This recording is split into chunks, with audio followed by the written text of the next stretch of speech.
Buenas, buenas. Welcome to Music Marketing TV. I'm Kevin Ochoa, and today we're going to be looking at a few different tips and tricks for FL Studio MIDI editing. We're also going to be looking at how to set up your MIDI I/O. Then we're going to be looking at basic MIDI editing, and finally we're going to look at the FL Studio Articulators that are inside the playlist. So before I do that, please let me know where you guys are joining us from. And I'm going to wait a few minutes to let everyone else roll into the chat. Also, I want to apologize beforehand. I'm feeling better than last week, but I'm still a little bit sick. I don't know if I mentioned it last live stream, but I was quite sick last time around. Right now I still have the sniffles, so I'm sorry if the microphone picks that up. But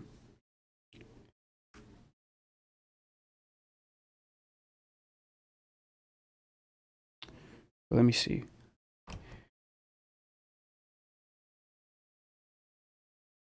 See how many people are here. We have 2 people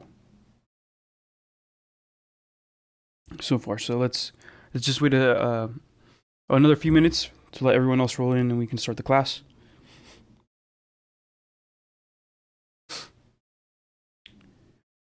For those of you who are rolling in right now, we have done 2 classes before this. We did the intro to FL Studio's workflow, which was on May 21st. Then we did a class on recording and audio editing on May 28th. Next week, we'll be covering FL Studio synthesizers. So it's going to be building on top of some of the things that we learned today. So today we're going to learn how MIDI functions, how it interacts with the synthesizers inside FL Studio. And then next week, we're going to take a much deeper dive into the actual instruments that are included inside FL Studio. Hi, Maureen. How are you doing? And then next month, we're going to be covering FL Studio Effects on July 16th. July 23rd, we're going to be doing a review of all the classes we've done so far. And we're going to make a little song together because that's, like I said, I think I always say this, I think that's the best way to learn any of this. It's not necessarily about, well, the tools are very important. They're a means to an end. But what is really important is that you have an end product and that you're happy with it.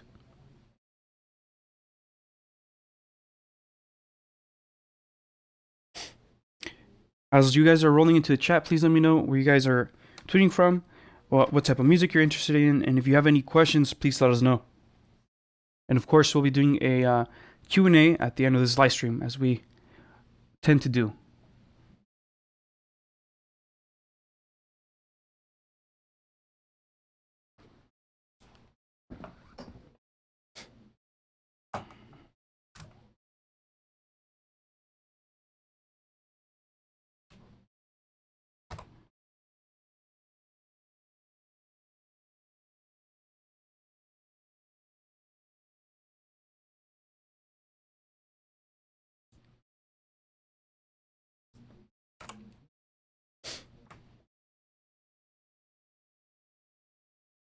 Okay, we've been live for about 3 minutes now, so let's just give it one more minute, and then we'll start the class.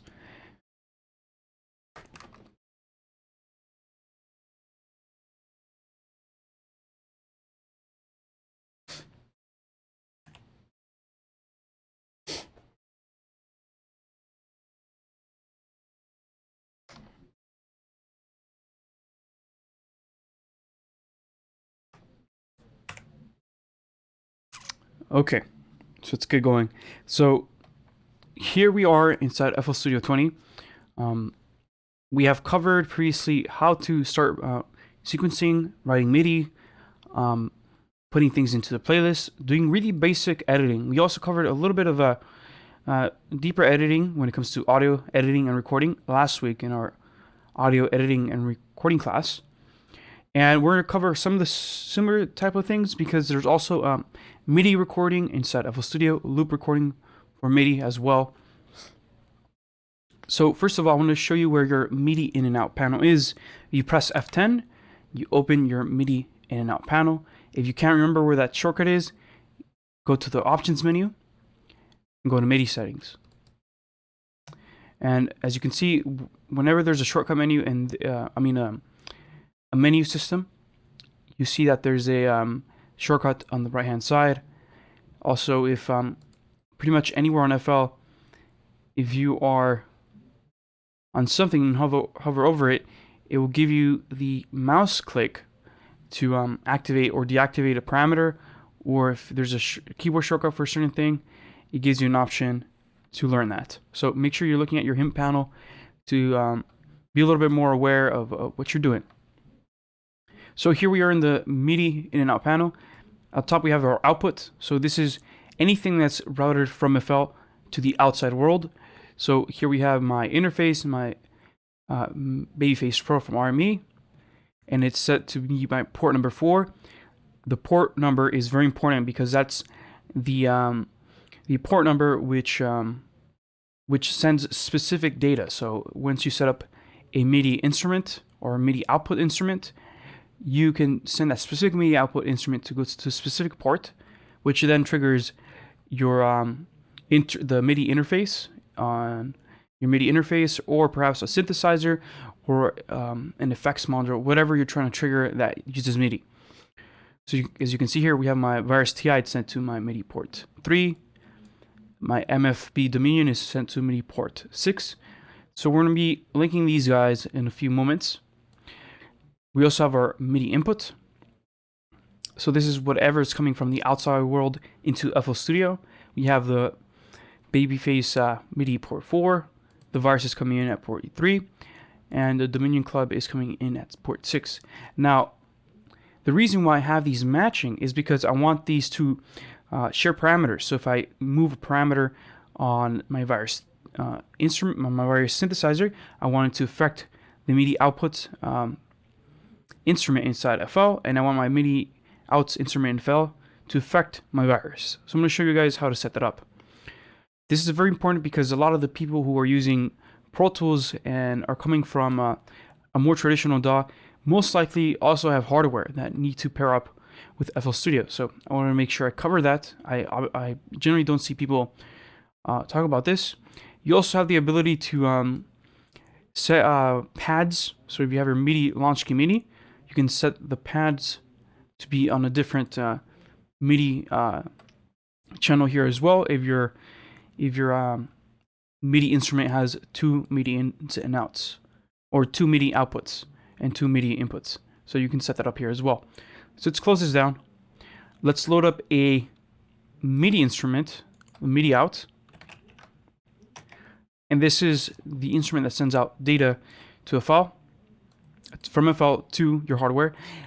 I'm going to set my 5th channel to be my MFB Dominion. So that's going to be on analog channel number 2, or number 4 in this case, actually. And then we're going to set that MIDI output port to be 6.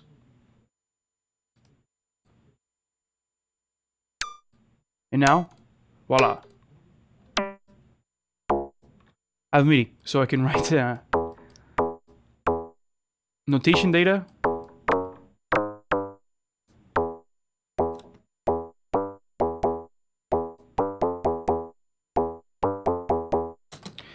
And we can quickly record that.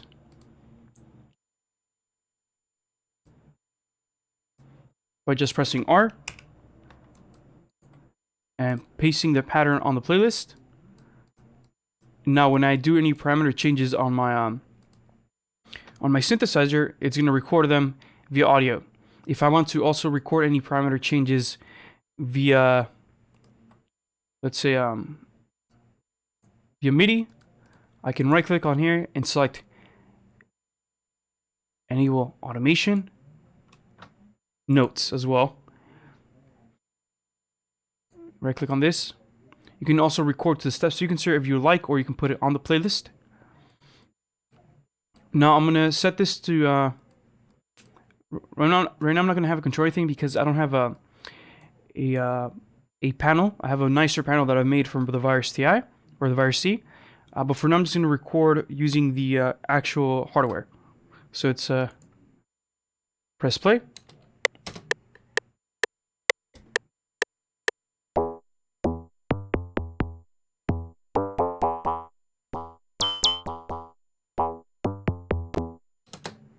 And there you go. You have your first recording of a MIDI output, MIDI hardware instrument into FL.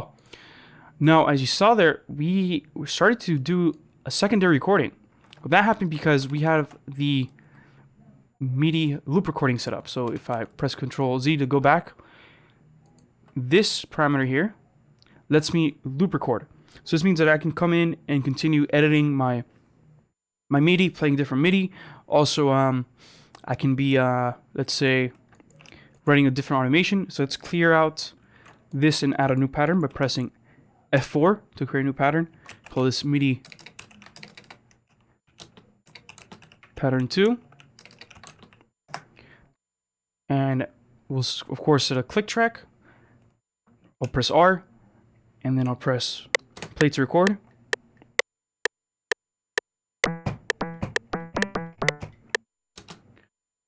And there we recorded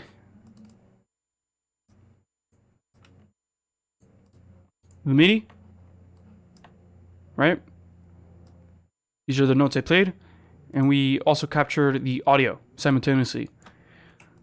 So that's helpful because a lot of people want to record both MIDI and audio to be able to edit it later. I'm not going to use this recording though because I'm clearly lagging because my system is set to 500 in total samples. But there you go. That's how you do recording and both recording a MIDI and audio at the same time. If you want to disable those small notes like I had earlier, you can disable you go right click and select disable to record the steps you consider, and now it's going to record full length MIDI. So let's do that now. And let's make the sound a little bit longer. So I'm going to change your parameters on the sound.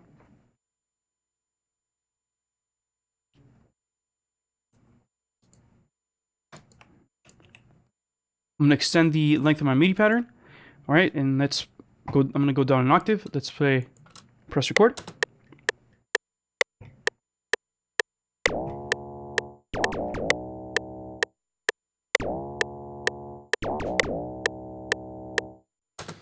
And there we go. We got a pretty weird sound, but here's both my MIDI that's now a lot longer than the MIDI I had before, and my audio. Now, if I wanted to quantize my MIDI, I can come in, select it, press A.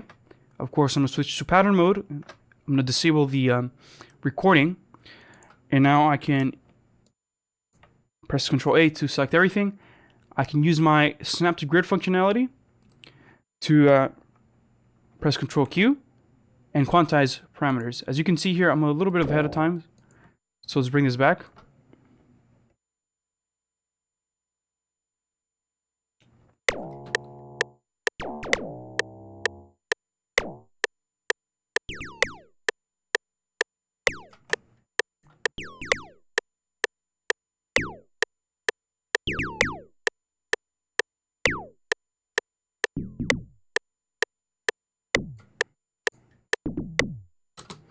There you go. That's how you do really simple recording and editing, and then you can come back and edit this. So now that you got that out of the way, let's get rid of this MIDI. Let's actually make a new project.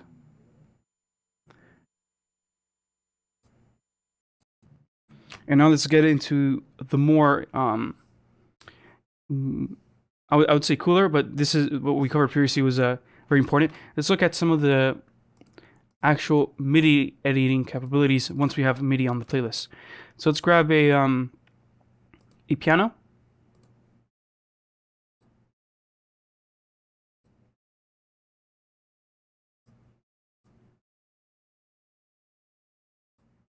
Go to the packs and select classical or instruments, orchestral.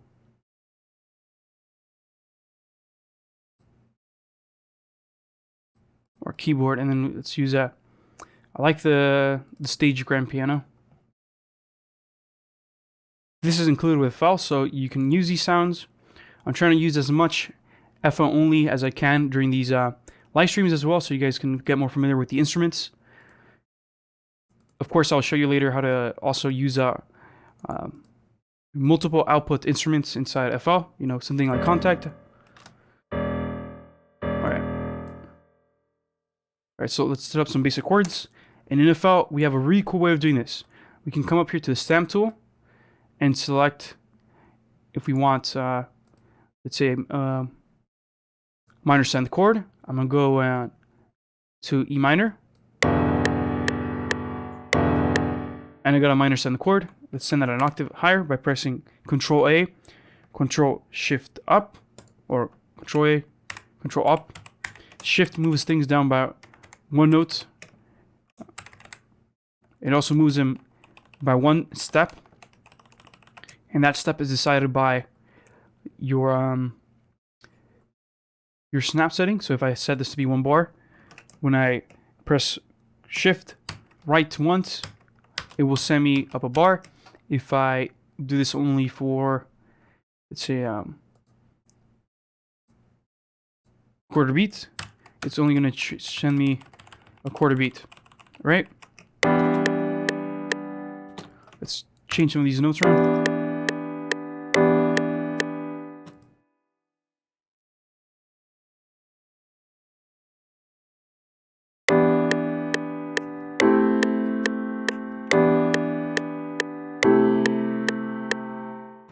I'm going to change the level because it's a bit too loud. I'm also going to take away the metronome because I'm not particularly a big fan of it. And let's also drop down the tempo to 120. So as you guys saw, we're using the Stamp tool right here, up here. Now we've selected 2 minor chords as of now. Let's switch this to major now. Let's use major 7th and plop down this chord.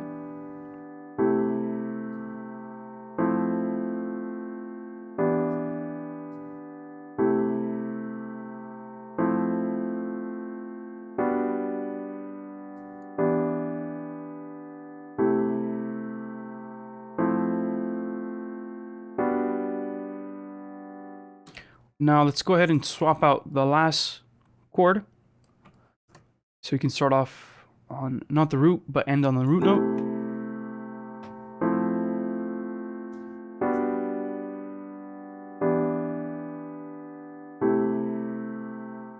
Cool. There's a little bit of contingency between these 2 note chords.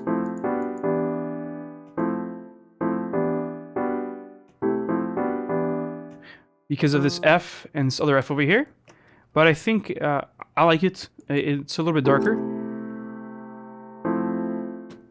We can also do the same trick we did earlier and send these notes lower.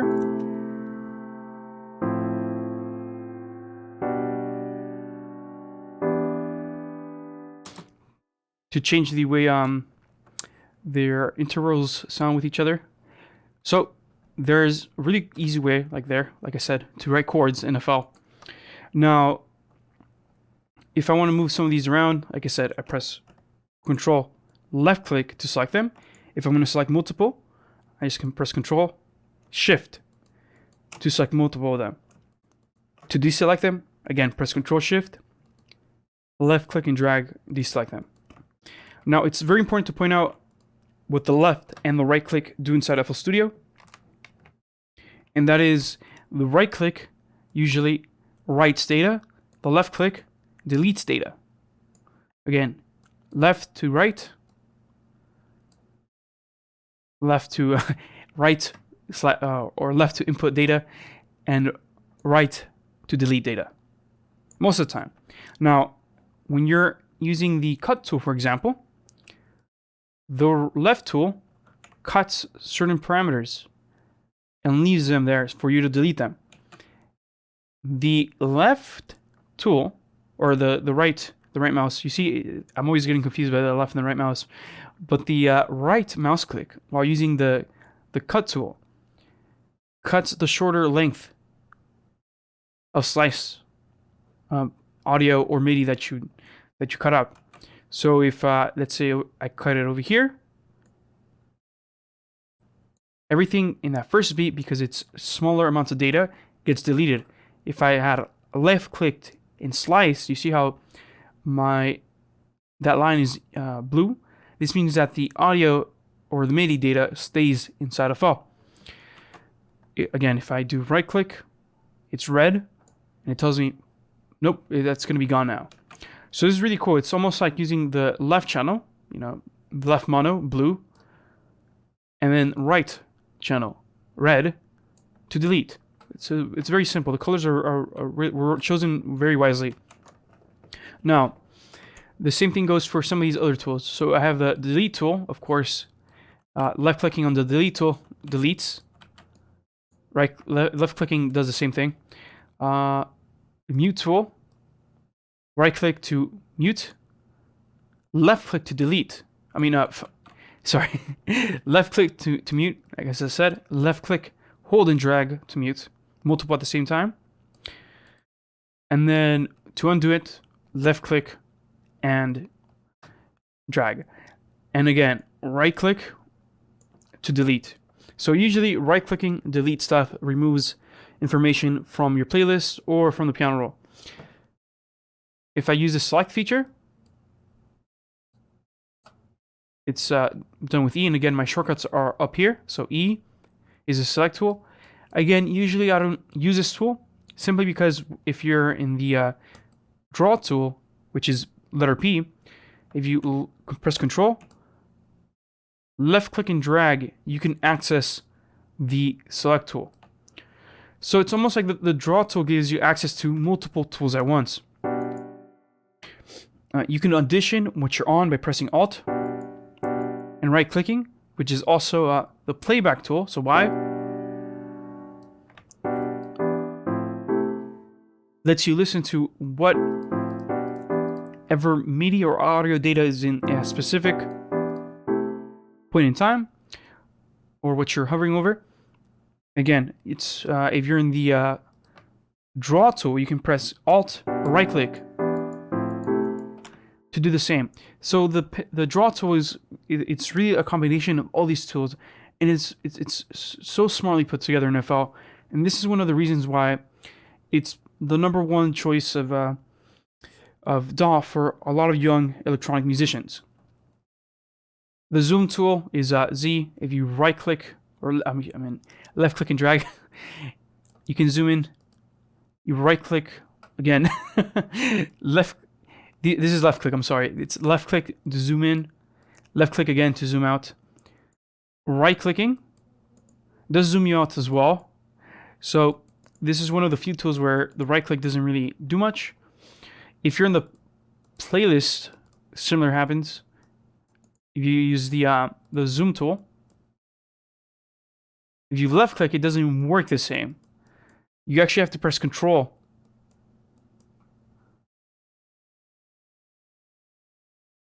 and right click. So it's reversed on the playlist, which is kind of strange. But eventually you get used to it. Let's remove these all this data by left clicking on the playlist. Right clicking on the playlist, deleting.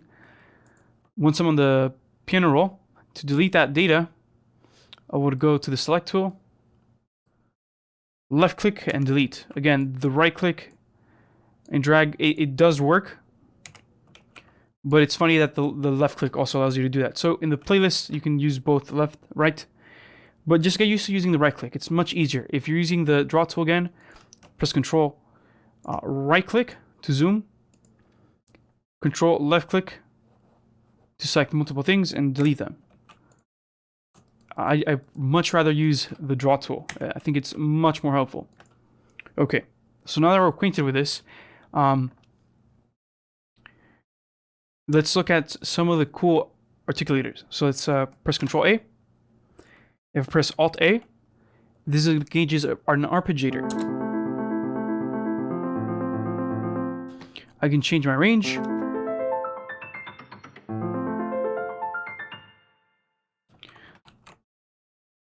Just bring it back to 1. Then we can change the pattern to flip, alternate.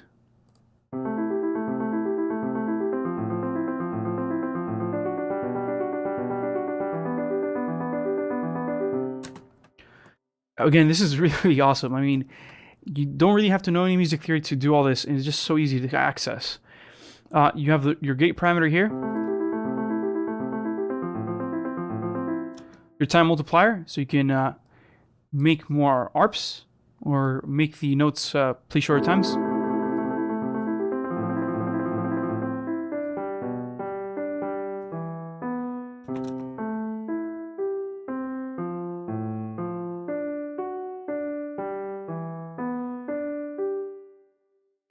So yeah, these articulators are so easy to use.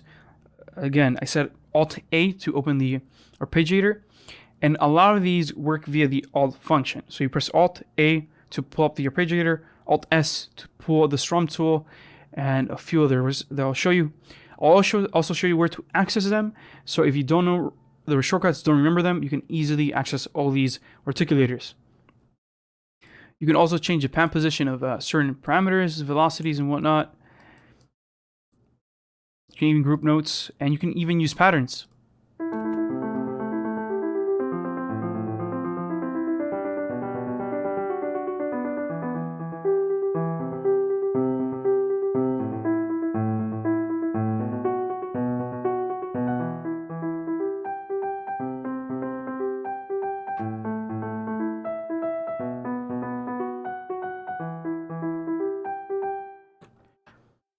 You can save. You can also create your own Arpeggiator patterns. You simply just grab a MIDI sequence from FL Studio, a dot score file from FL, and plug it into your patterns for the Arpeggiator folder. And it's amazing because you can make your own swing instruments. You can also do the same thing with the quantize tool. Again, we're only touching the surface here with everything that we're going to be looking at today. But there, I wanted to show you this really cool articulator. Let's close it, press X to go back to the old MIDI. If I pressed accept, then my MIDI would be hard baked to those changes that I made with the articulator. Now, where can I access these articulators? If I come up here to the top left hand corner, we'll see the Piano Roll options menu. Left click and you can see drop down menus for file options, so you can save, export your MIDI. You can also import MIDI here, or you can simply press Control M to import MIDI. You can also use the edit functions. So here you can do a lot of the basic editing features that I showed you earlier, such as transposing, shifting patterns left to right, slicing things up, cutting, inserting silence, and whatnot. Also, you also have access to your tools here. So here are some quick macros, like I said, towards tools like the articulators. Here's a riff machine, the quick legato tool, articulate, quick quantize start time, quantize, quick chop tool, glue, arpeggiate, strum, flam, claw machine, limit, flip, randomize, scale levels, and even an LFO. So FL is very, very powerful when it comes to any type of MIDI editing. Now, like I said, you see most of these use a similar shortcut: Alt A, Alt S, Alt F, Alt W, Alt K, Alt Y, Alt R. So it's very easy to remember these once you start getting acquainted with them. There's also tools that use different functionality, such as the Alt Q. If you select the Control Q instead, you can do the quick quantize.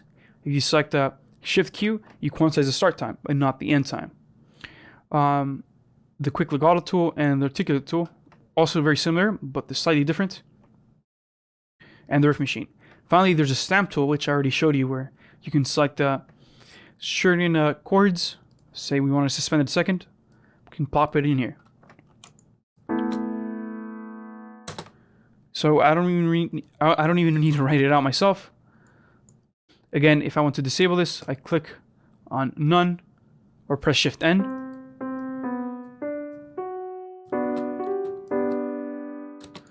And I can write things in myself. But if I want to use those quick tools, I can just come up here, select minor seventh in this case. And there's a minor seventh.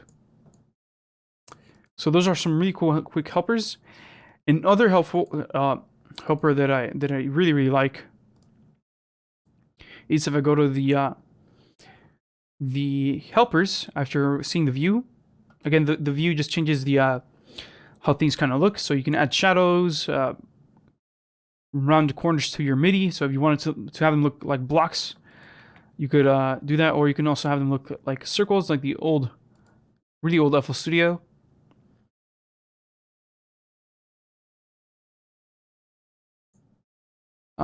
So those are just purely visual things. However, there's some other cool things under the helpers menu. If you go to scale highlighting, let's say we wanted to do a natural minor, or let's do a major minor. I mean a major minor, a minor, but let's see, minor Hungarian, minor melodic, minor natural, minor pentatonic, or harmonic minor. That's what I meant to say, harmonic minor. And we wanted to do harmonic minor E, right to music in harmonic minor E. There we go. FL Studio has put our notes on our scale in white. So now we can easily come in here.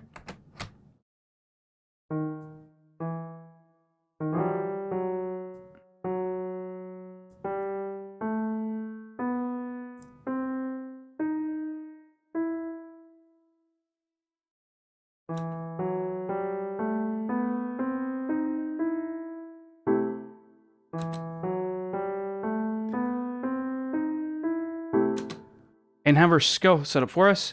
The thing I really like about this, in comparison to other DAWs that try to implement some scaling features, is that I'm still able to write things that are out of scale.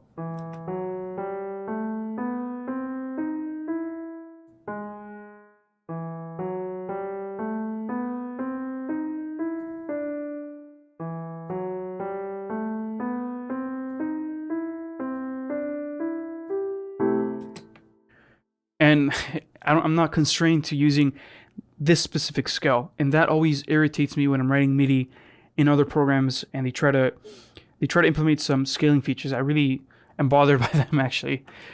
So there you go. And as you saw there's under the helpers tab, again, go to scale highlighting. You can see there that there's tons of different scales to choose from. Just like in the stamp tool, there's so many type of stamps.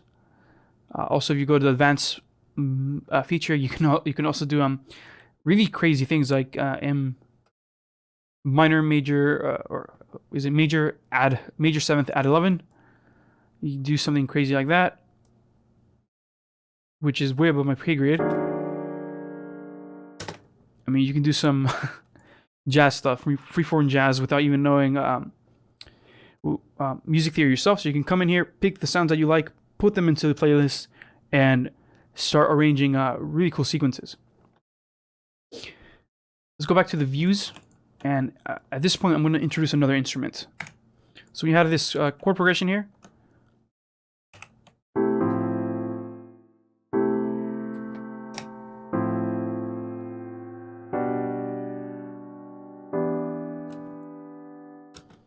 going to use the Flex from FL Studio. I'm going to use let's use a synth arp.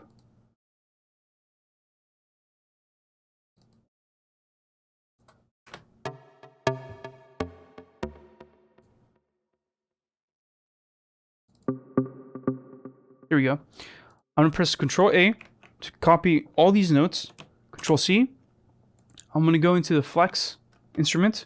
You saw here, I went up here and went to my different instruments here. I could also have right-clicked and selected my piano roll. This is just a little bit quicker.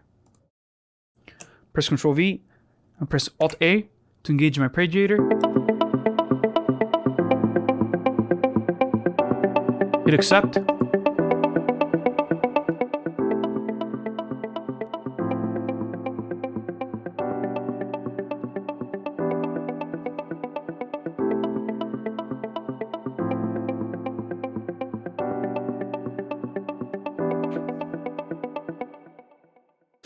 And there we go. We just wrote a little sequence. Now, as you see here, I can still see the background instruments. MIDI. If I go back to my stage grand and go back to the flex, you can see that I have the outline of the stage grand here. I can even come in here and edit some notes from here.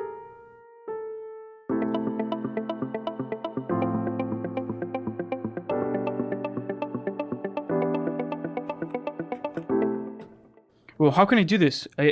Why would FL let me do this? Well, the thing is, sometimes you're scoring with many instruments and you want to quickly access some of these without having to go back in into your menu and then load up that specific instrument. If I go to the Helpers tab again and I go to Ghost Channels, you'll see it's Alt-V. This enables me to see the other channels that I have playing at the same time inside of my pattern. On top of that, if I press Ctrl-Alt-V, I can engage Editable Ghosts. This means that I can edit some of the background notes and change their position.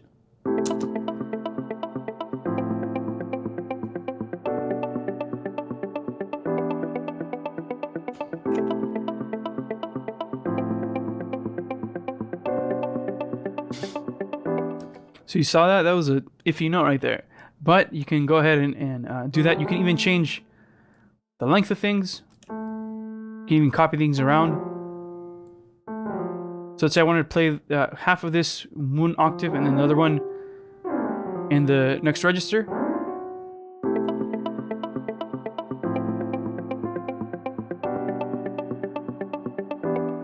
I can do that. And now once I hop back to my stage grand, those edits are there.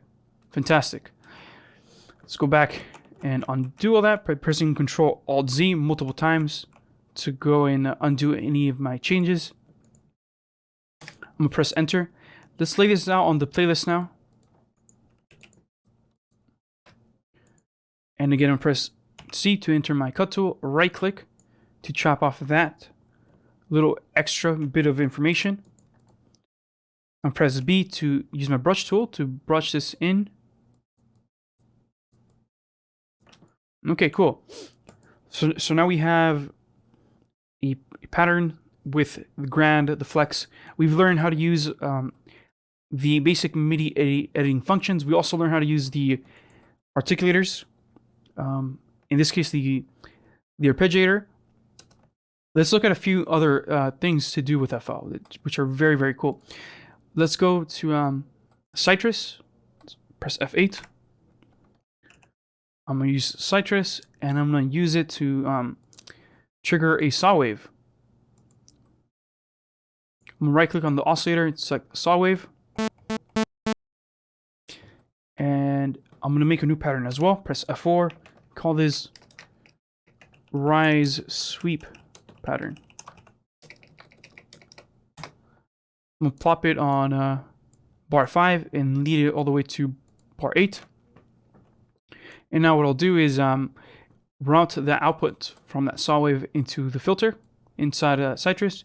Send the output of that filter out, and I'm going to make this filter a low pass filter.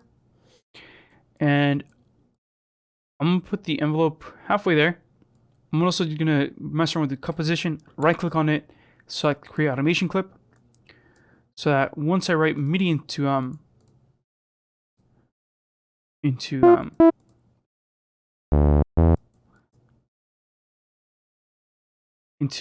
Citrus, I can actually edit some of the sounds. So right now it's going to come in very dull at the beginning. I'm also going to lower the main output level of Citrus. I'm going to right click to mess around with my automation points. There's also an event editor built into the playlist, into the Piano Roll in FL. So let's say if I wanted to go to if I wanted to edit the filter via the event editor, I can right click and select edit events. And you can also select edit events in Piano Roll. And here I can input MIDI data. I'm not going to do this though because I want to edit this using the playlist. I will show you how to do this in a few moments with a hardware instrument. So I'll show you that in a second. Let's close this. Now, what I really wanted to show you, though, is this. If I select my note right here, press Alt and drag up, I can duplicate my MIDI note, press Control, send it up a few octaves. Now, when I double click on this note, I have a note properties panel. With this note properties panel, I can assign the note to be legato and also be a slide note. So here's the portamento, here's legato or slide. Well, portamento, legato. This is portamento for legato, and this one's a slide note. So I'm going to select the slide note and check out what's going to happen now once I hit accept.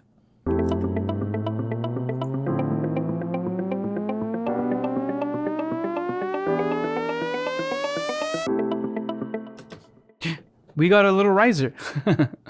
And the coolest thing is we didn't even have to engage the automation on the pitch channel.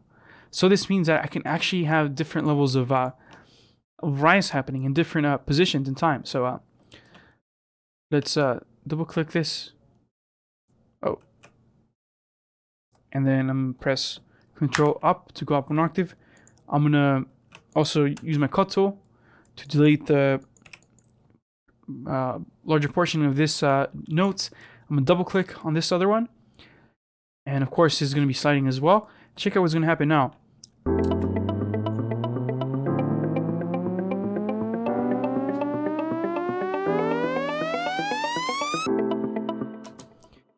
At first we had it pitch up slowly because the change was slower over time until it reached this point in time, and then from here to here we had a much greater movement. Let's do that one more time, but let's send it up one more octave.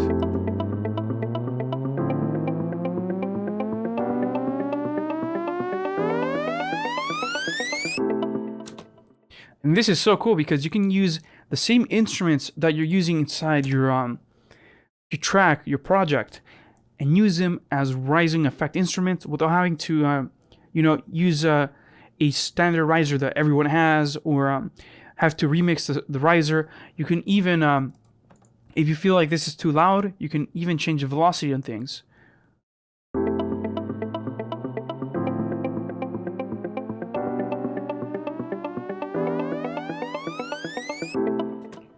And there you go. You can do a little bit of a pre-mixing before you hop into any effects that you have on your actual mixer channel. So you can change the level of that and make it contrast with whatever your instrument is actually playing. So it's actually add some unison to this.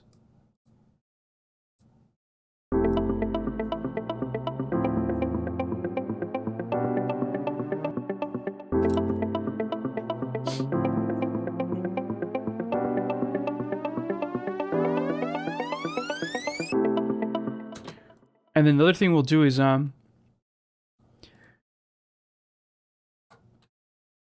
let's grab these two patterns, press Control, left click and drag, press Control G to group them together and create a new pattern. And I'm gonna come in here inside of the stage grind, press Control C, hop into the citrus, press Control V, and now I'm gonna use my chop tool. So if I go to my tools, I can use Control U or Alt U. Now I need to change the positioning of this to, of the steps to be 1/2 beat so that we're not chopping off every single thing. So now let's go back to the tools and select chop. Hit accept.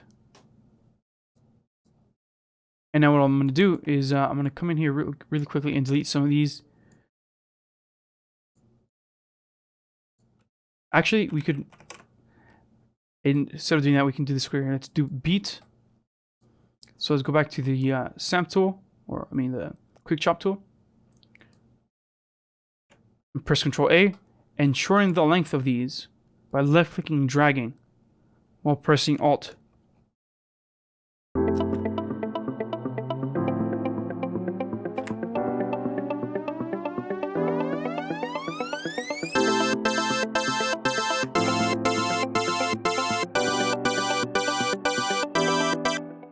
Now that is way too bright, so let's lower that instrument level.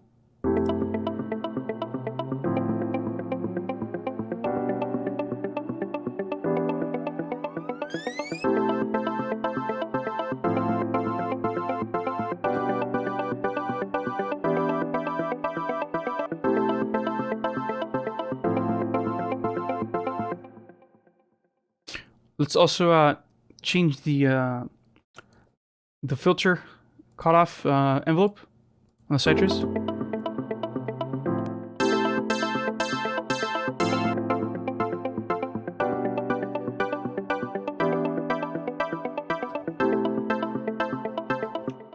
And the other thing I'll do now is I'll change the rhythm of this. So I'm gonna come in here, select one half beat, and every few steps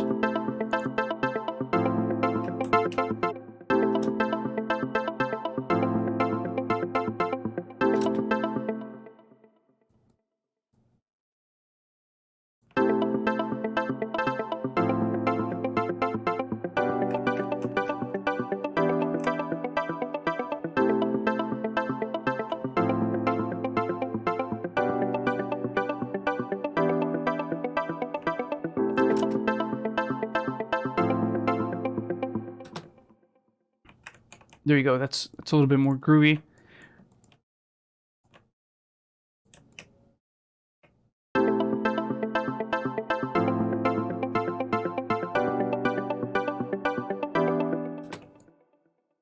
All right, let's change these two last ones, and we'll just simply copy and paste them over.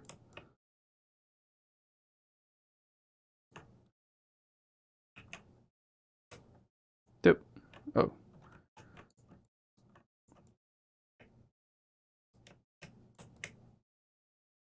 Again, if we select them all and then press Control Q, you can quantize them.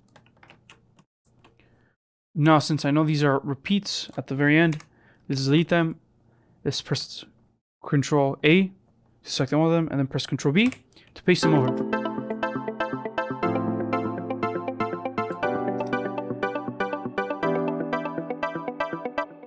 Let's put this on the mixer.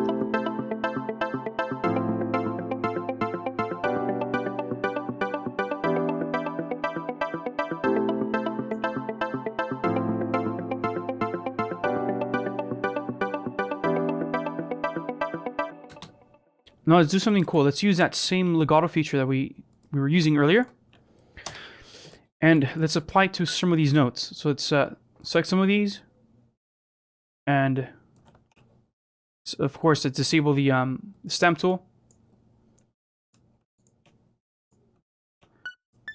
Let's select these and then double click. Select the slide to note. Let's see, what do you have? E. Let's slide this to E.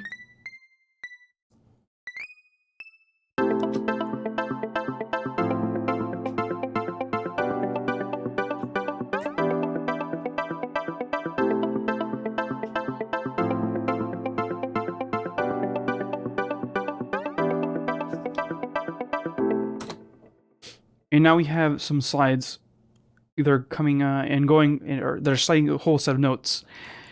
Now, if you want to be really, really precise with where these notes are sliding to and from, let's use B for an example.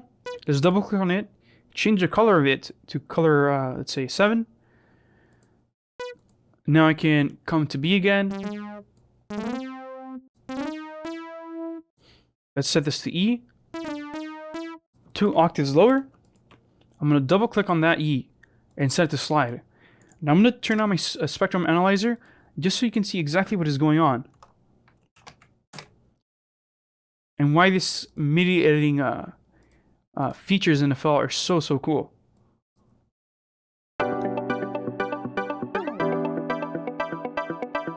You saw that? Let's do it again. So here's the clean chord.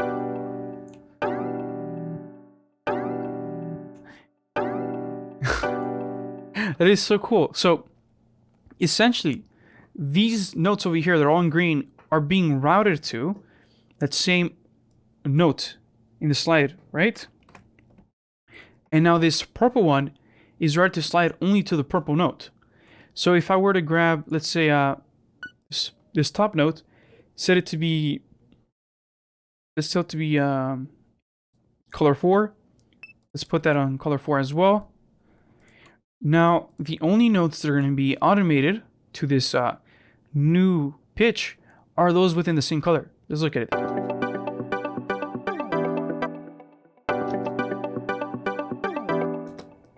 That is so cool. Again, I'm going to press Alt right click to addition this audio right here. Now this one. That is so cool. Let's do this drastically on the top end now.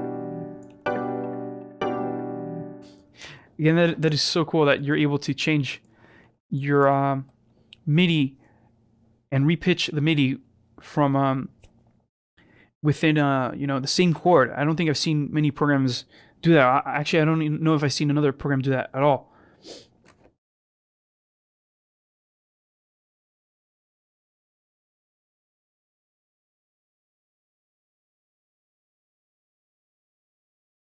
Hi, Alan Keys. How's it going?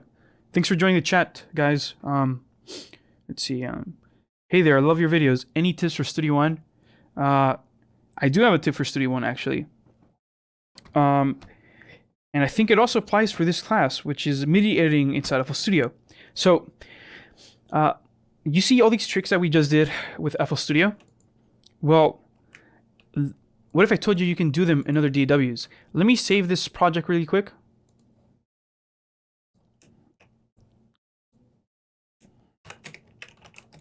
So you can just load it back up.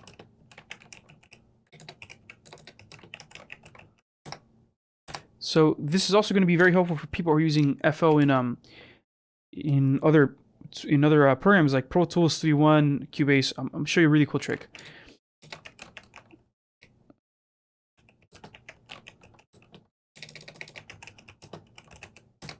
Okay, so let's close this FL Studio session.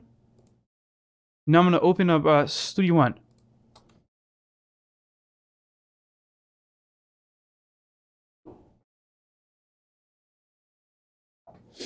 So you're probably going to be wondering how does this, what does this have to do with FL Studio? Well,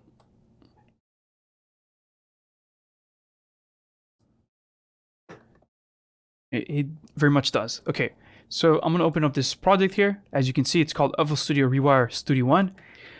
And basically, we're rewiring FL Studio into Studio One and using a lot of these MIDI editing features that we had in FL inside Studio One without having to leave Studio One or whatever DAW that is your preference. So here I have FL loaded into Studio One. Now, if you're using another DAW, as long as it supports VST or Rewire, you can do this. In this case, I'm using the VST instrument inside Studio One, so you can press Control T or T inside Studio One to open a new track. Go to Input Instrument. You can tell it to input stuff from FL Studio. That's awesome. That is so cool. Again, if I go to New Instrument and just load up FL Studio, I can do it as a rewire or as a VSTI that also has multiple outputs. So I have that set up already in this session, so let's close this. Let's listen to this real quick.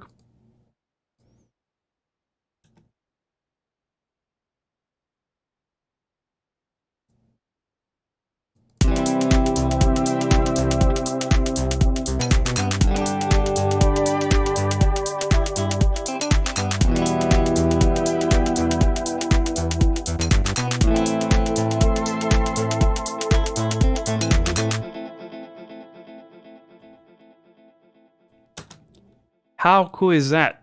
You can load up a full FL Studio session inside Studio One.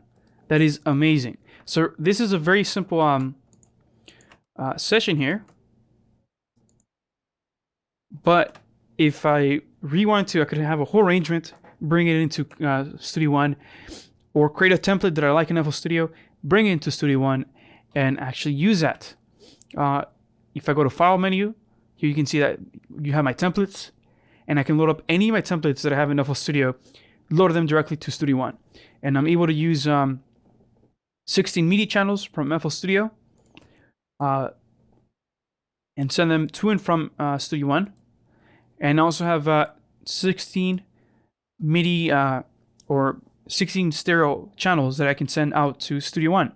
So I can come in here and set this to be, for example, this is FL Studio channel 2, 1, 3, 4, 5, 6, 7, etc., etc., etc.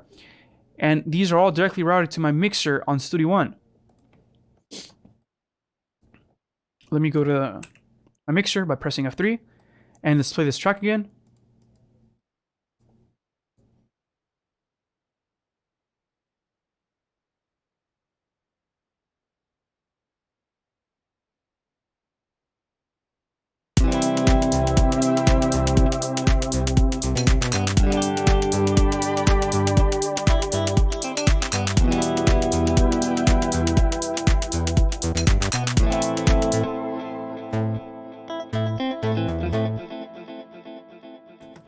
And you saw it there. Basically, all my instruments from FL Studio. Let's solo the guitar that's using. By the way, this guitar instrument is a 32-bit only plugin, so you can use FL Studio to load 32-bit plugins into other DAWs. So that is amazing. If I go to the channel rack, let me open up that our next session.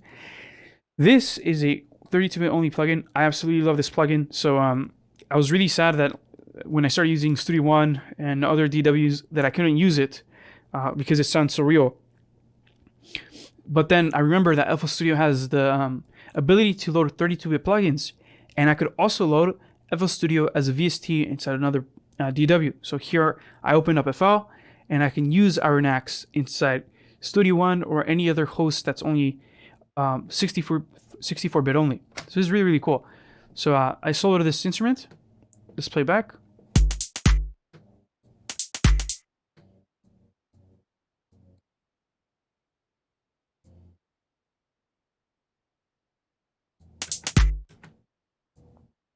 Of course, you can switch between pattern and song mode in FL. I'm also gonna solo my my channel. Let's play back. Oop.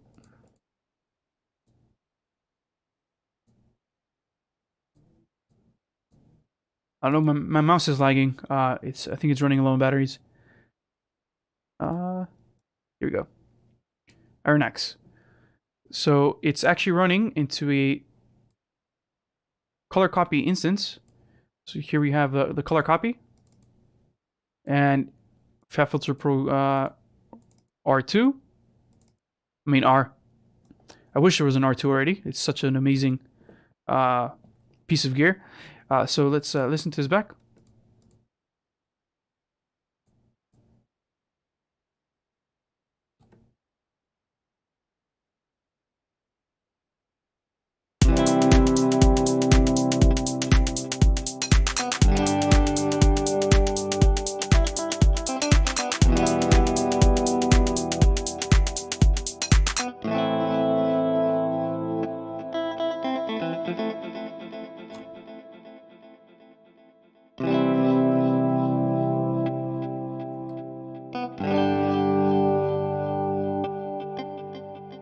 And the cool thing is I can either write the MIDI inside FL Studio, as I did with my drums.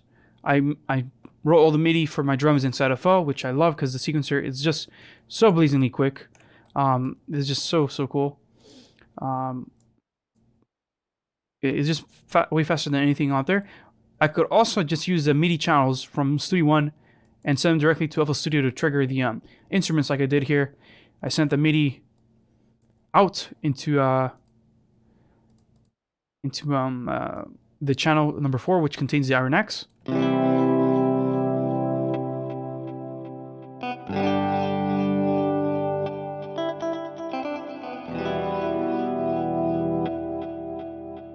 And as you can hear, that audio is coming back into Studio One, and then I can edit it, put effects on it like the Pro R or the color copy. It's amazing.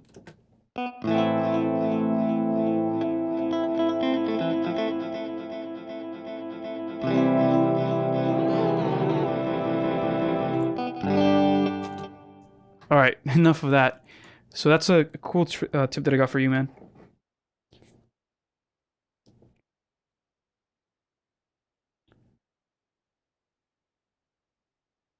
So let's close this Studio One session real quick. Let's go back to FL inside FL itself.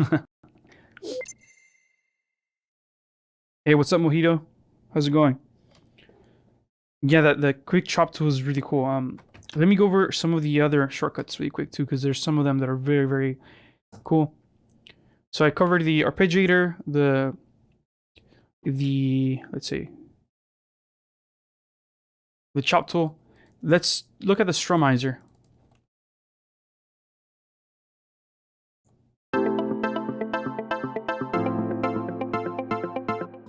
So let's say I wanted to use that more like a guitar,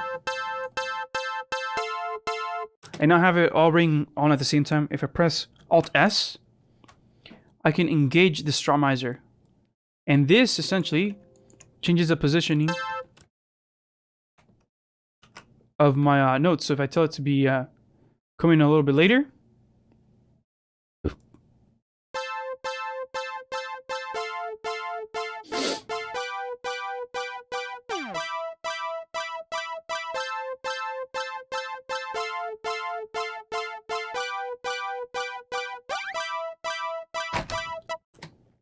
I can tell him to basically come in a little bit later after the first note hits. Really similar to how a guitar does it. I can even tell it to change the velocity. Let me load up the velocity tab. I'm gonna press enter. And let's press Alt S to engage the strumizer tool again. Let's look at the velocity settings. See that? The velocity changes settings also change.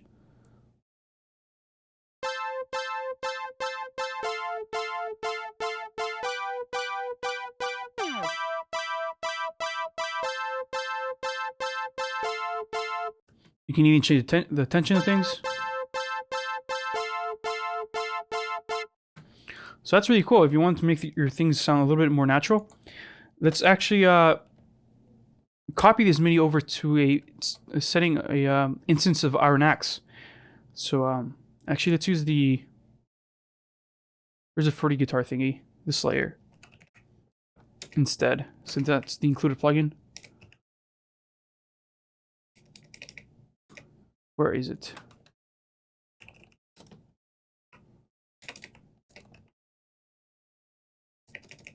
Where is it? Did it get removed?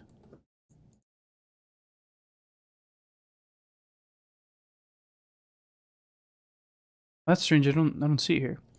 But there was a guitar plugin inside a file. Let me just use the Iron Axe instead of then.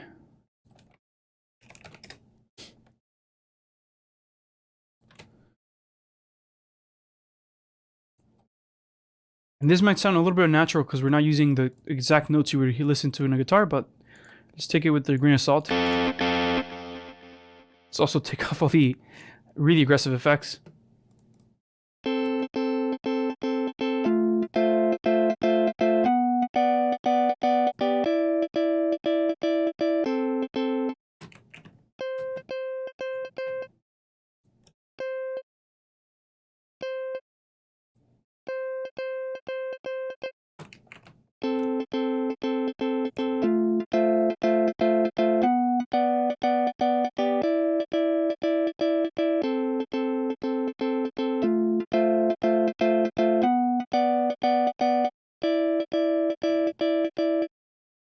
Okay, so what I'll do now is I'll press Alt S again to engage the Strum Tool.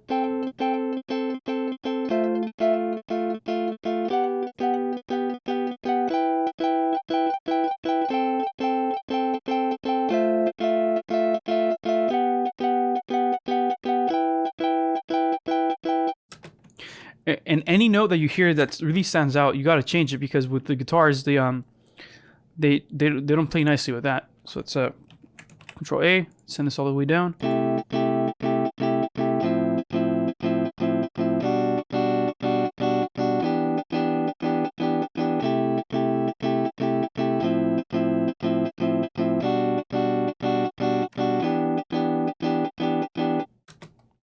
There you go. That sounds much more realistic than having them all like super duper quantized. Again, let's press A, Control Q to quantize them.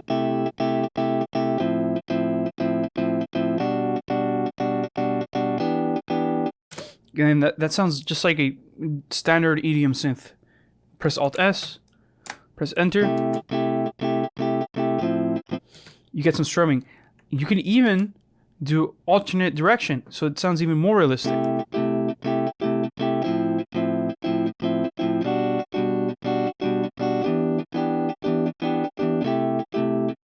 So if you have a VST that has like acoustic sounding guitars, or you want to have something that sounds a little bit more authentic, you could definitely change the way the Strumizer triggers them.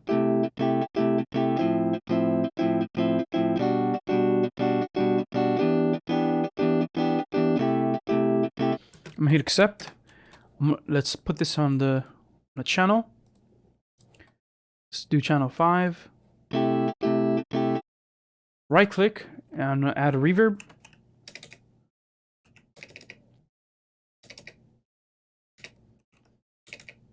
Free reverb, where are you? Oh, let's use a cabinet from one of the included presets here.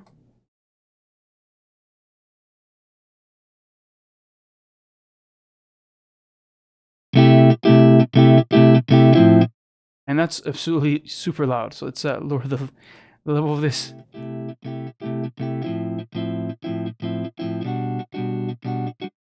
Let's also use hardcore, which is FL Studio's default stompbox effect. I'll probably cover this a little bit more detail later. And that was extremely loud. Hold on. Let's remove the distortion plugin. I do not want that. That sounds gross. On that guitar that I want to sound a little bit more laid back. Sorry about that.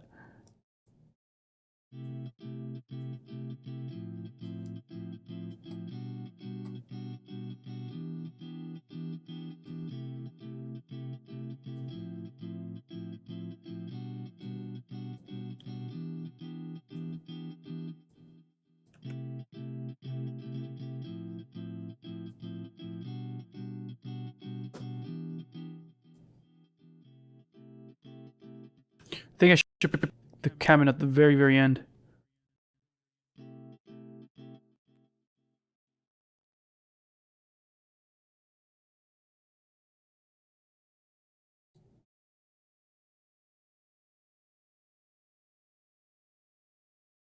Okay, hold on. I thought my audio went out for a second. Let's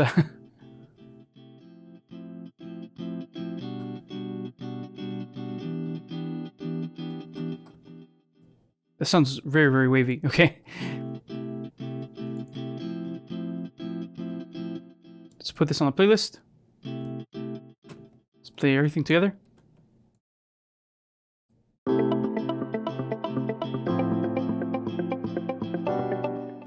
And let's lower the guitar chords. Let's send them an octave lower.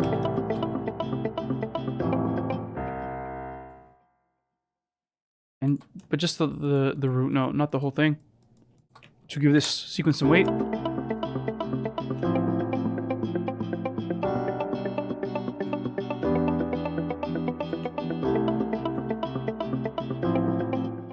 And let's send the arpeggio even higher.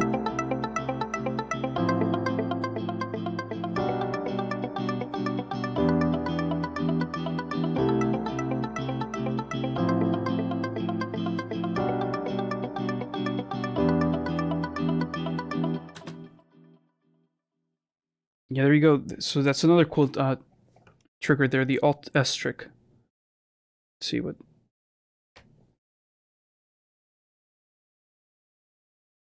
What's up? So guys. So we got another question. We got, what's the easiest way to make a growl dubstep trap bass in FL? So here, and we're almost open to Q&A. Just a few more seconds or minutes, just like 10 more minutes. But let's take this question in. So Citrus is a really powerful synth when it comes to growls. Of course, let me mute this.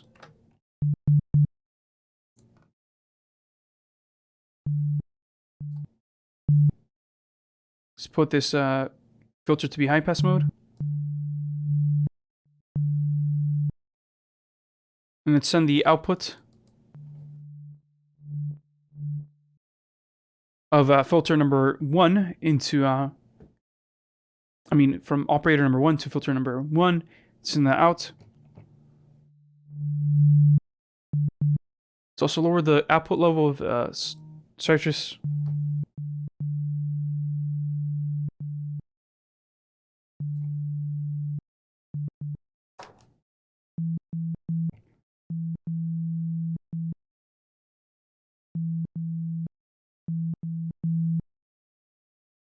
And I'm just gonna let's make a new pattern. Press F4. Let's call this synth.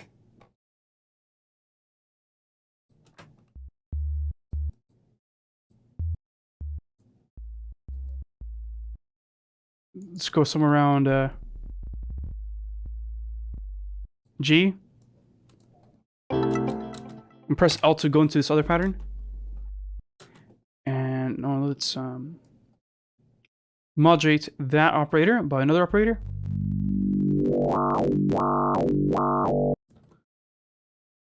And what we'll do is change the level of the operator throughout time. So we're going to go to the envelope, volume envelope, and change it. So let's set this to be sequence to tempo. And we're also going to loop it, just in case we want to keep a loop going.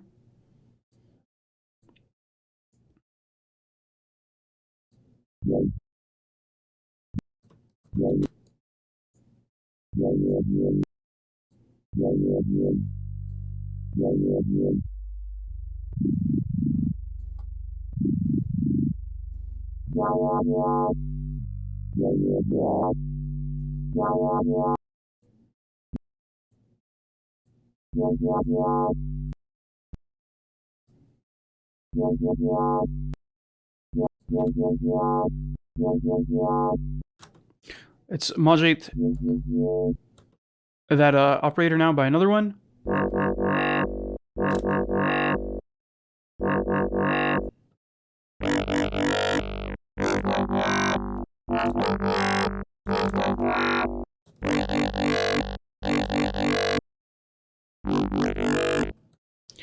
Let's copy over that modulation, copy, and paste it into the next operator.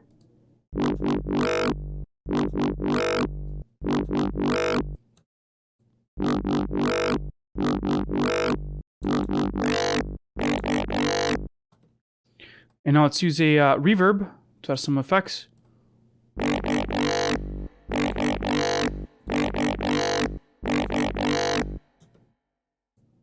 Let's do some unison.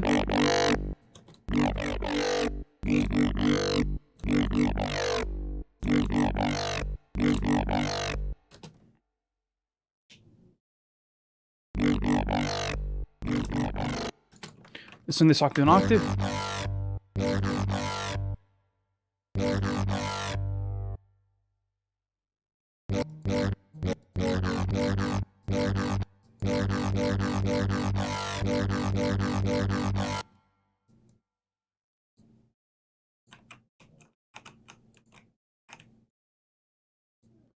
Let's see this. Oh.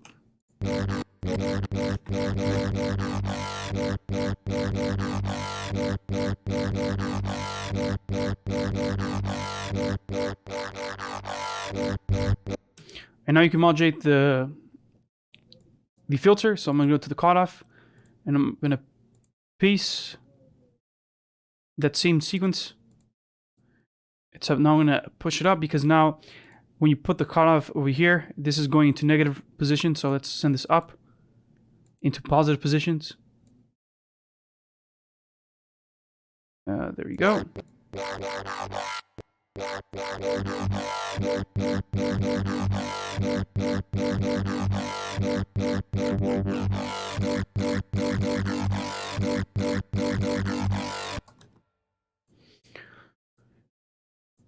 You can even change now the starting to waveform.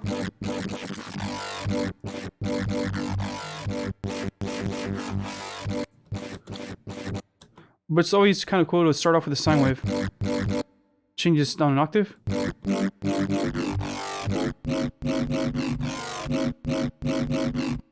you have to be very careful because you might get some inharmonic sounds once you start changing something's octave.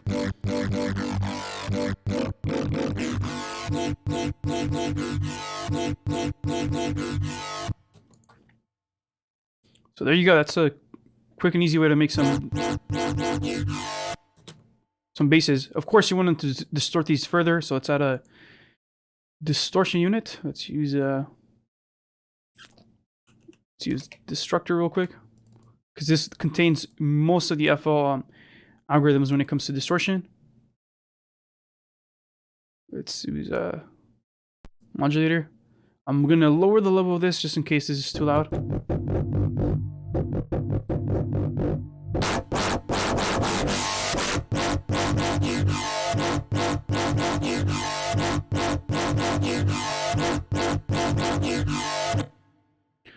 Let's add a fruity limiter.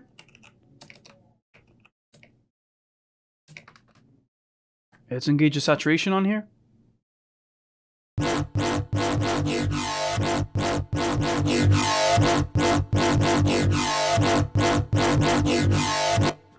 And let's play around with some of the different filter settings.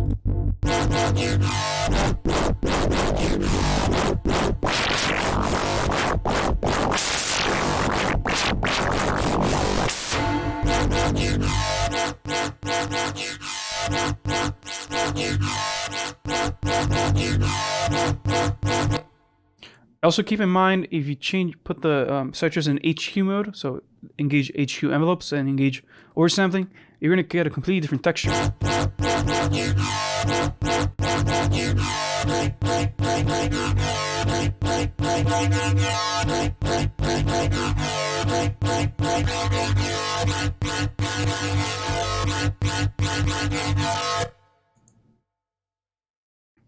Okay, I hope that was helpful right there. Okay, let's see. Do we have any more questions when it comes to MIDI editing? And I'm a few, I guess I'm a minute ahead of you guys when it comes to the live stream. Let me see.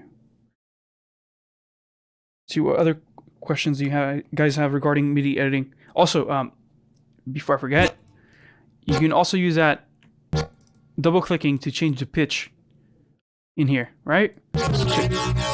So check this out. So you can change the pitches of things around.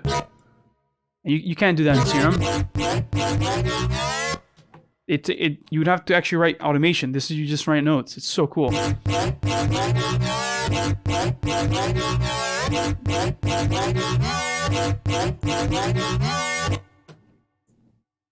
So you can have all this crazy modulation and also have pitch bends that sound perfectly in time.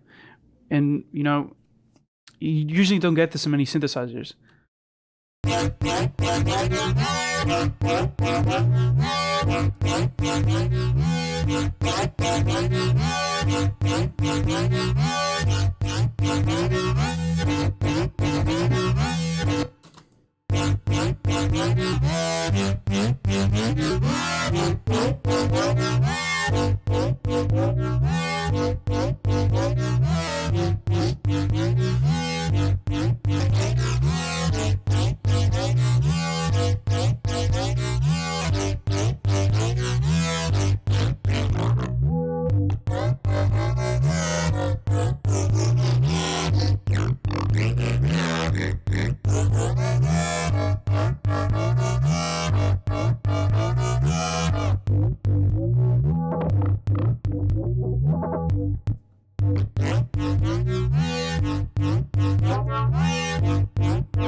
And people often forget that you can write your own waveforms here inside Citrus.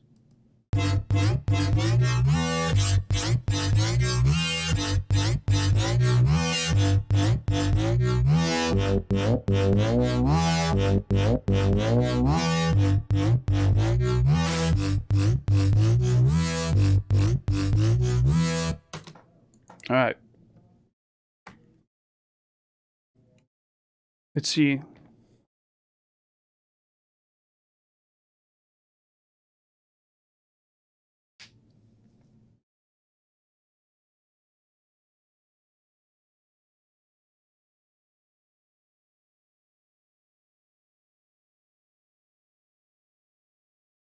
see what other questions do we have.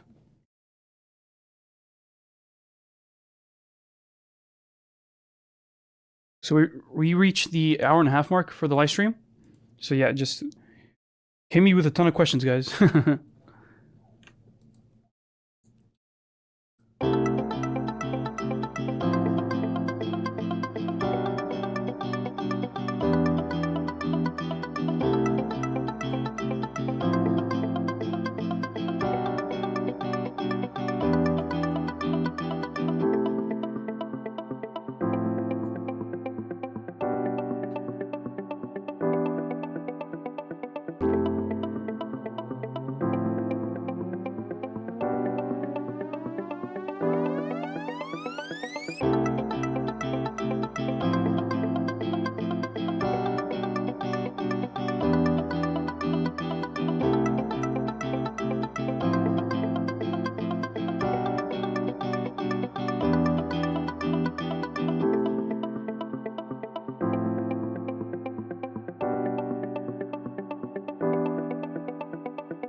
Okay, I'm gonna go into the Facebook group to see what questions we've had there too, because we do get plenty of questions on the Facebook group. And if you guys are not on the Facebook group, join us at the FL Studio Club. It's literally, as I spoke it, FL Studio Club. We have 863 members right now, so make sure you guys add us on there. We have lots of good questions there. We answer tons of questions there too.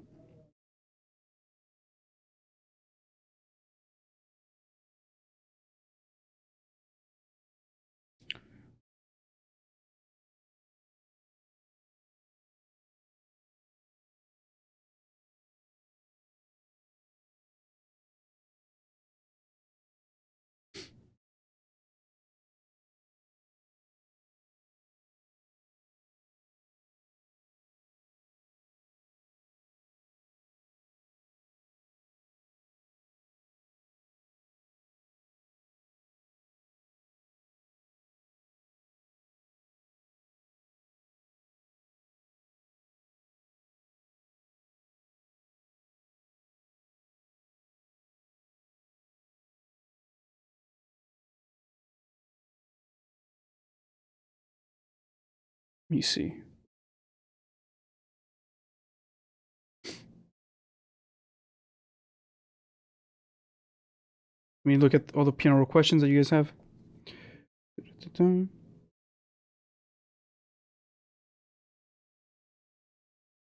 Oh, okay. Here's one question that we got. How do you change the piano roll to give you live feedback on the melodies you're writing? So if I press F4, I'm gonna call this new melody. Let's go into this new pattern, and I'm gonna go into Stage Grand. Now what I'm gonna do is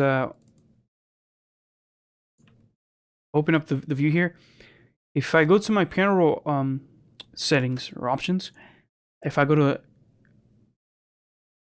helpers, I can use scale highlighting again and select automatic. And now all the notes are gonna be white, right? So now once I press a note in and another note in, FL Studio tries to figure out what type of scale I'm using. So in this case,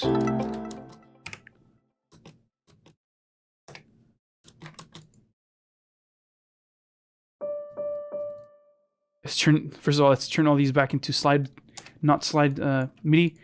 If you have slide MIDI turned on, just declick it up here, and you can turn off the slide MIDI. So because I input these three notes in, FL Studio is telling me, hey, I think you're using this scale right here, which would be a C major.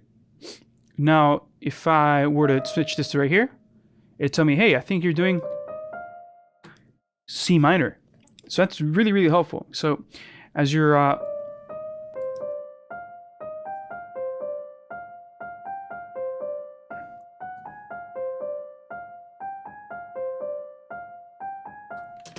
writing MIDI, it will give you like feedback telling you, hey, this is the scale I think you're using, and this is why. And it will also tell you, hey, this note is a little off. Let's change its position. And now this is probably going to be the like an Arabic scale.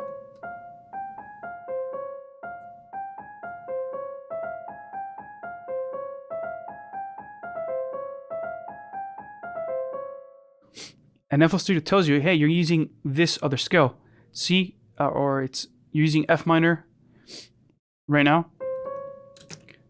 Let's do some chords over here within the scale.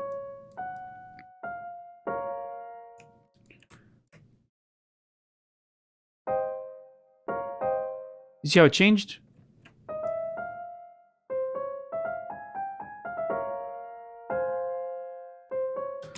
If I were to change this whole thing up, it'd just change again and it'd tell me, hey, I think you're using this other scale. So it tries to figure out the scale you're using, and it'll still let you write notes that are not in scale, technically. And if it sounds good, it's up to you to keep them or not, which is why I love FL Studio's integration of scaling features.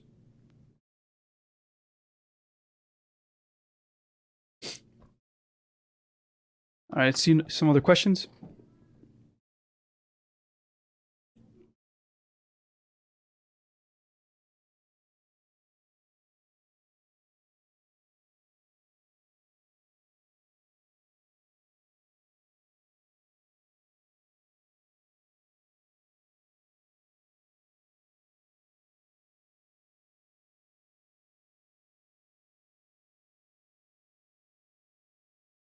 Oh, this is a really old question, but I think it's important. Why do you level your mix on the mixer and not on the channel rack? Well, actually, this is incorrect. You should use your channel rack to begin leveling your mix. So this is not exactly a MIDI question, but it does involve the channel rack, which is part of the sequencing in FL. So the notes you're using are relative to the channel volume that you have. Okay, so in FL Studio, unlike most programs, you're able to route one or multiple instruments into one channel. So here, I have all my instruments right to channel 1. And this was an instrument that was previously on channel 2. Right? I could put in channel 1, no problem, and trigger all these instruments at the same time.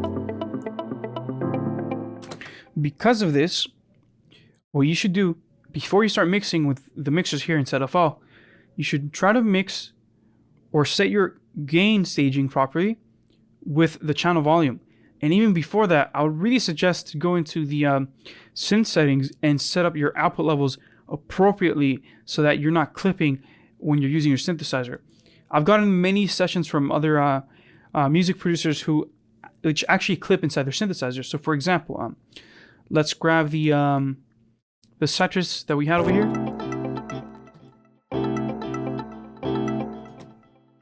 Let's cut over that, or next to the citrus.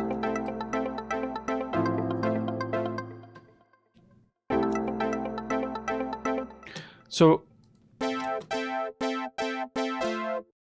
I'm not really clipping right now. However, if I did clip, I'm going to change the level down right here. Push the output here.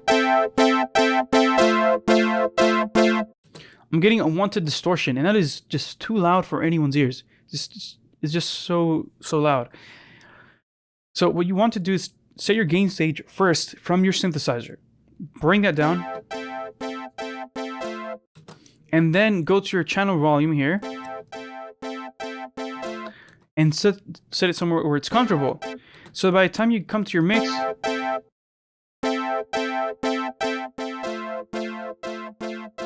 you don't have a bunch of loudness and have your headroom being eaten up by one channel. Also, it makes sure that whenever you start adding effects, let's say I want to add a distortion, let's add 40 fast distortion. Let's put the mix knob a little bit quieter. If I have this level all the way up, I'm already distorting into that distortion unit. I don't really want to do that, right? I want to make sure that my level is clean, and then I can use the pre-gain inside my distortion to decide how much distortion I want.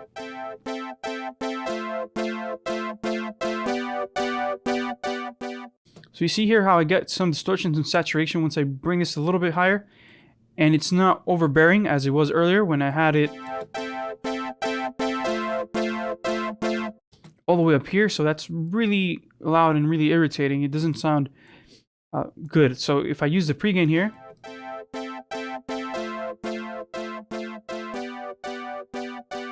I can decide how much distortion I actually want here, and not by destroying my headroom from the beginning, from my instrument output, and then from my channel rack level.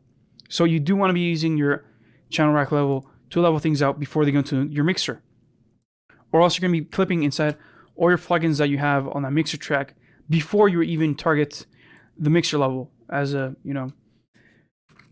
as a volume controller, which is, it's not really a volume controller, it's a level controller. That's relative to whatever you're putting inside of it. All right, let me see the live stream again.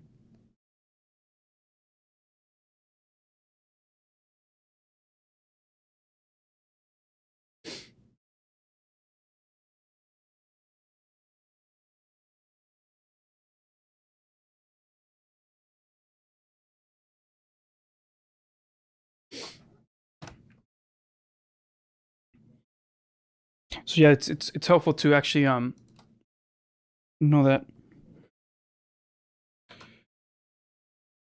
Your comments are a little bit lagged behind, so if I do take a little bit of a while to respond to you guys, just know that it's out of my control. It's on YouTube's part.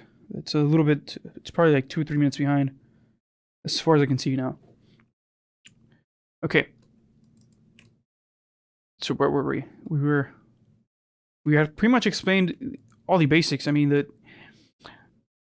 the only thing I think I'm missing now is exporting the MIDI out. So it's quite simple. You just go up here, back to your file settings, select export MIDI file as, and export that. Let's say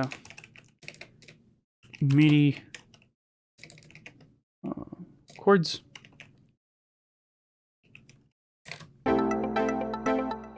Now when I press Control M, I can open the MIDI, right?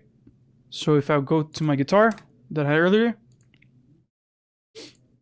go to Piano Roll, press Control M, I can load up that MIDI, or any MIDI that I bring from the outside world into FL.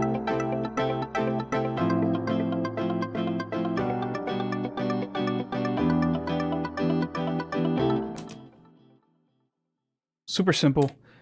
You can also export FL Studio with the with all its portamentos. So if you like the way you set up this particular riser, which is a 4-bar riser right here, I can press File, Save Score As, and then you can call this riser. And now this is going to save this notation as FL Studio score, or an FSC file. When you save as this, you save the MIDI information inside of it, inside of that file to do, or not MIDI information, I should say the scoring information to do legato or to do slide or portamento. So I'm going to select save, and now I can apply that same properties of that instrument to another instrument. So let's say I wanted to load a, let's say a GMS.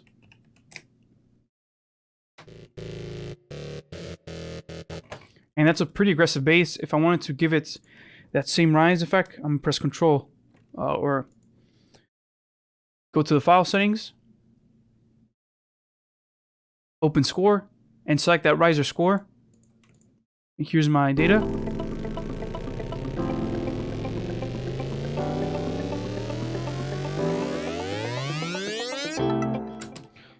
And I can pull up that data in a later project, so it saves me time. And I do this often. I actually don't have anything saved in my FL right now because I'm doing all these classes, so I don't want to have all my presets on here for everyone to see, and also because they kind of get in the way of the presentations. But I have a set of many different presets of MIDI that I set up so that I don't have to write these risers manually every time. So for example, here I would, again, I'd go to File, save score as, and I'd call it riser 4 bars. And then I know this is a riser that takes 4 bars. So that's very, very helpful. You can also save your presets and, you know, just call up those specific instruments over and over again and use them in your projects without, you know, having to use third-party samples or third-party riser instruments that everyone's using, and it's completely overdone. Let me see.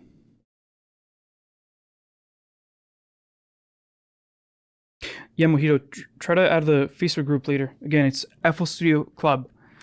I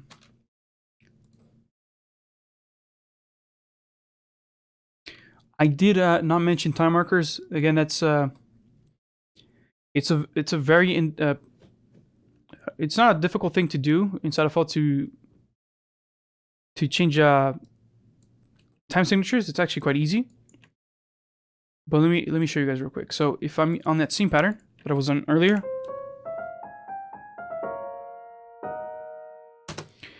if I right click up here or press Control T to make a time marker, right click and select time signature, this allows me to change the time signature for this specific pattern. So I can come here and tell it, hey, I want the numerator to be 7 and the denominator to be 8. Accept this.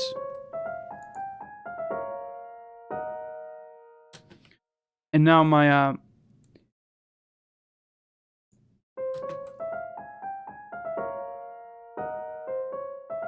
my loops every 1, 2, 3, 4, 5, 6, 7 beats.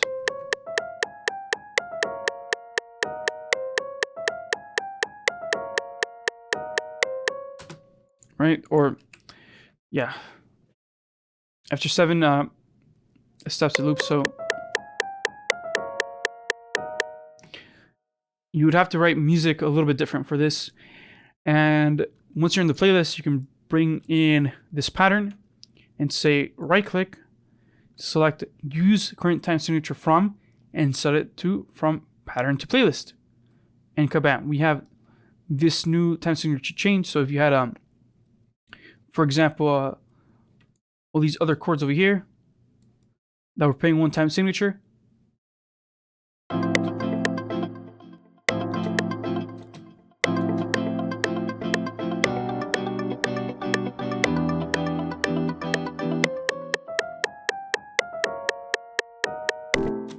they change.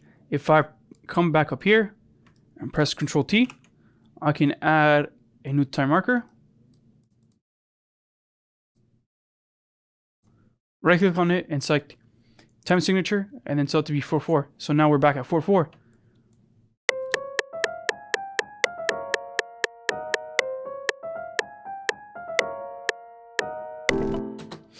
So it's all about the feel that you want to give your music.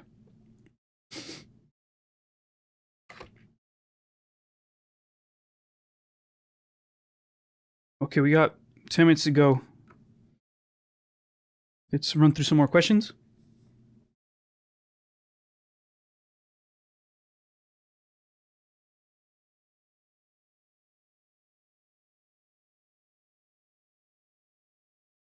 Here's a question. In Ableton, you can extract grooves from a sample and then apply them to your drum rack piano roll. Can you do similar things to in a file? Okay. So if I just make a new pattern, I'm gonna load up the FPC, which is the free pad controller.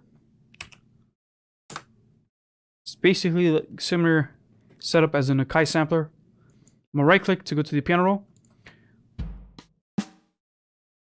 And here we have some preloaded drums. There's tons of drums included with this guy that I'll look a little bit more into in the next class for the instruments. There's also a ton of MIDI loops included. So if I click here, it's like jazz loops. I'll press L.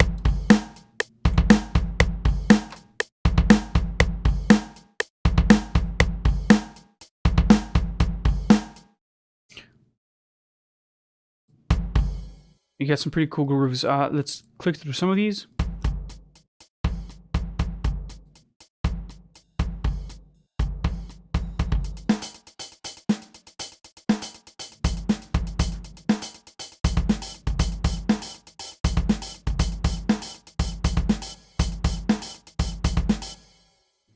Cool. Now you notice that a lot of these grooves actually have some delay in them, or some swing. If I were to go to my settings and map them to 1/2 step, and then press Ctrl A, Ctrl Q to map them to steps, it would sound very, very strange. Because what they're actually doing is using some swinging features. So if I press Control S, or I mean Alt Q, sorry, we open the Piano Roll Quantizer. So this is a really cool way to change the groove.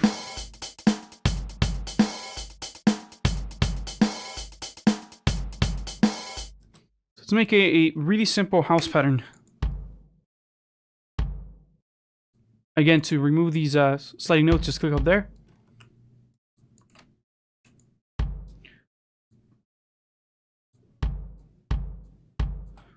And let's choose a 1/2 step.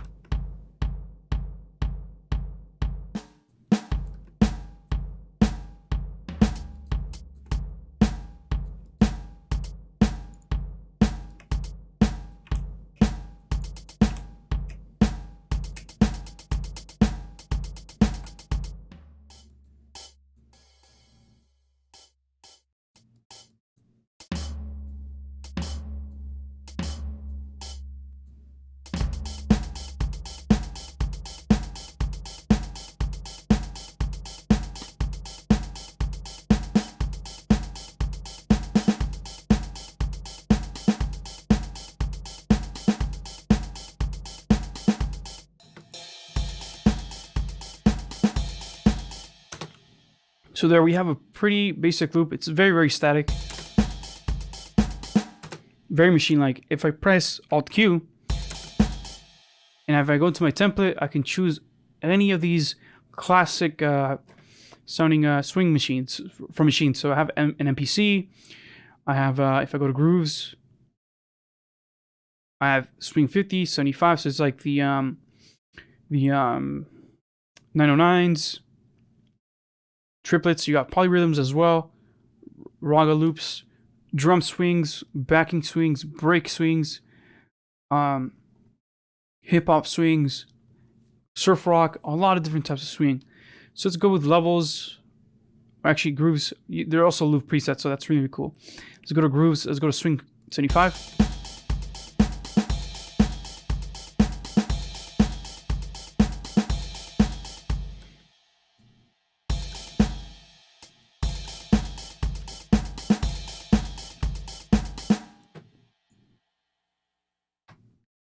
Alt Q again.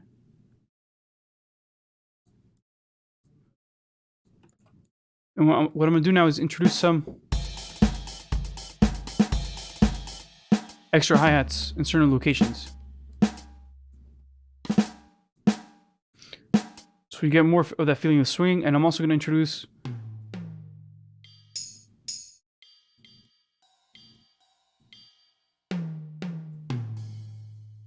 the high tom a little bit. So let's do.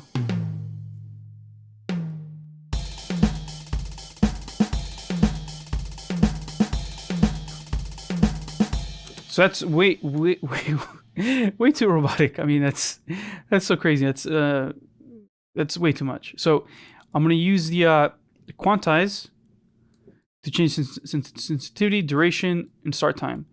I'm gonna go to the template and then choose Funky 8.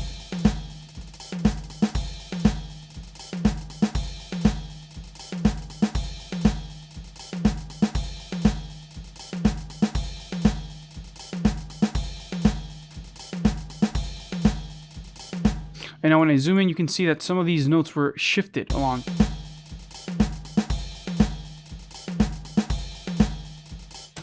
So they're not exactly on point. Again, the MIDI presets here do this much better than I can.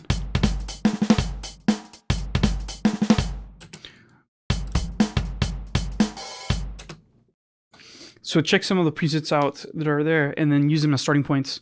Again, you can just press Alt-Q to quantize whatever you've written or played in and make them swing a little bit better. Let me run back to the live stream.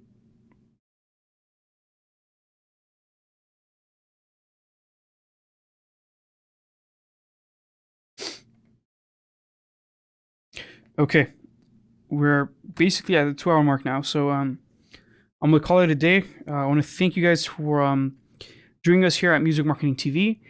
Again, we covered how to use the piano roll inside FL Studio. We looked at the basic editing functions. Then we looked at some of the articulators and how to do basic editing, as well as some little bit more difficult setups. We also did the MIDI in and out setup right at the get-go, so you guys know how to use your MIDI instruments. We covered how to loop record as well right at the beginning of the live stream. So we did quite a bit. We also did a 30-minute Q&A. So we did quite a bit of things. Please, if you missed some of the beginning of the live streams, go check back on it. Also want to mention that we have a few more live streams left. We have 3 more left. So we have the FL Studio Synths live stream, which is going to be June 25. So that's going to be mainly about synthesizers inside FL Studio.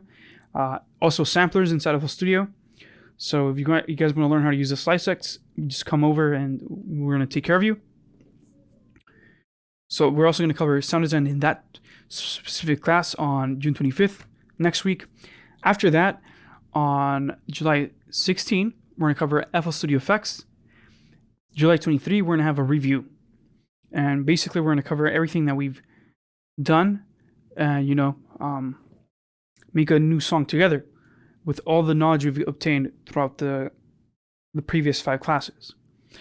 So once again, I'm Kevin Ochoa. I want to thank you for being here with us at Music Marketing TV. Make sure you guys like the channel or like the video, subscribe to the channel. Make sure you click the notification bell so you're notified whenever we upload new videos or do live streams. Also, I want to encourage you guys to join the FL Studio Club on Facebook, which is our group on Facebook. We answer many questions there, and we also help each other out. So there's also tons of resources there. And I want to hope you guys have a lovely weekend, and I'll talk to you guys soon. Peace.